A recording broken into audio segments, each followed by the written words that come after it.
कुछ अरसे से पाकिस्तान में शादियों पर एक नया रिवाज चल पड़ा है। दूल्हा दुल्हन का निकाह होते ही दूल्हा साहब बेसब्री से तेज़ी से आगे बढ़कर दुल्हन की पेशानी पर मोहर मोहब्बत साबित कर देते हैं। उसके बाद उनका हस्बे तौफीक नाच गाना होता है। शुरुआत में यह खराफत सिर्फ अमरा के तबके तक महदूद थी, लेकिन फिर मुतवस्सित तबके में भी सिरायत कर गई, जो कभी शर्म हया का अलमबरदार हुआ करता था। खुले जहन के लोग तो इसे पहले ही तस्लीम कर चुके थे, लेकिन अफसोस उस वक्त हुआ कि जब मुतवस्सित तबके के कुछ क़दामत परस्त भी इस फ़ेल की हमायत करते नज़र आए कि यह हिलाल बोसा है, लोगों को क्या तकलीफ़ है, और बाकायदा इस्लामी हवाले दिए गए। अभी इस बहस मुबाहिसे से नहीं निकले थे कि एक छोटी सी वीडियो निकाह के सामने से गुजरी, जिसमें पहले खतून ने मर्द के गाल पर बोसा दिया और फिर मर्द ने भी उसके गाल पर जवाबी बोसा लेकर फ़ख्रिया अंदाज में कहा, गलत मत समझना, हम दोनों मियाँ बीवी हैं।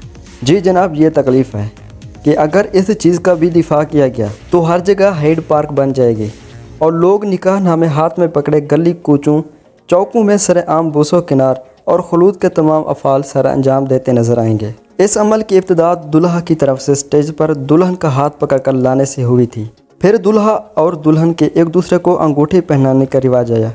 याद रहे, अंगूठी पहनाने की ये रस्म अब मंगनियों पर भी बाकायदा शुरू हो चुकी है। इसके बाद बात बोसे तक पहुंची, जो फ़िलहाल पेशानी पर साबित किया जा रहा है, मगर उम्मीद है कि जल्द ही नैनों और रुखसारों को अबूर करता हुआ लबों तक भी पहुंच जाएगा।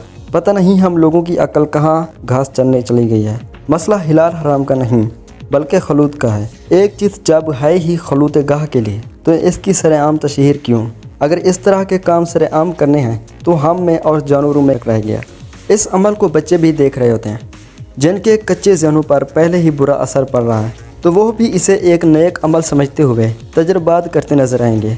बहुत से लोगों के इस पर तबसरे आते हैं कि आपको क्या तकलीफ़ है, यह उनका ज़ाती मामला है। तो जनाब, अगर बात ज़ाती मामले की है तो क्या आप हर गलत काम करने वाले का दिफा इस ही तरह करेंगे कि ये तो इसका ज़ाती मामला है? अगर तमाम लोग ऐसी हरकतों का दिफा करते नजर आएंगे तो कल को पड़ोसी मुल्क में पहुँचे हुए लाइव इन या फिर हम जिस परस्ती के रिवाज को अभी पाकिस्तान में आने या उसको कानूनी हक देने से कोई रोक नहीं पाएगा। ज़रूरत इस अमर की है कि हम इस्लामी रवायात और अपनी इखलाकी इक़दार को मलहूज़ खातिर रखते हुए कम अज़ कम इस फ़ेल की हौसला शिकनी करें, जो निकाह के बाद दुल्हन का हाथ पकड़कर स्टेज पर लाने से शुरू हुआ था और अब खुदा मालूम पेशानी से होता हुआ कहाँ पर जाकर रुकेगा। लिखने को बहुत कुछ है, लेकिन फ़िलहाल इसी को काफ़ी समझिए और अपनी अपनी राय दीजिए, ताकि मुझे भी पता लगे कि मैं कितना गलत हूँ।